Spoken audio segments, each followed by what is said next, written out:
Boris Tadić, ako hoće da ide u Moskvu, mora da moli.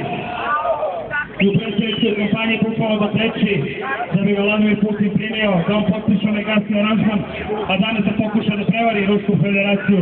Mi ne moramo da molimo, mi odemo lepo do naše prijateljske ambasade, primi nas kao ljude, mi ih lepo pozdravimo, čestitam im na pobedi u Južnoj Oseti i Apkaziji i poželim im naravno sreću da vladu čitavim tim regionom.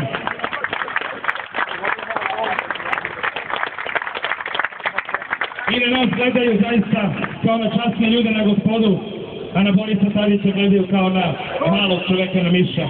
Jer mora da iskače. Mi smo danas zaista radili jednu veliku stvar. Pokazali smo koliko se srpski i ruski narod vole i koliko se to prijateljstvo i jedna pravoslavna velika veza zauvek trajati.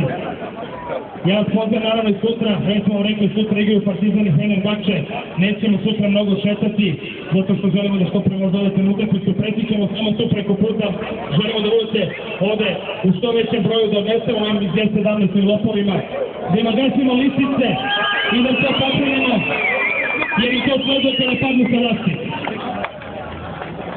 Zato pozivam i sutra ovde na jedno antirežimsko druženje u 17 časova. Živela Srbija, živela Rusija!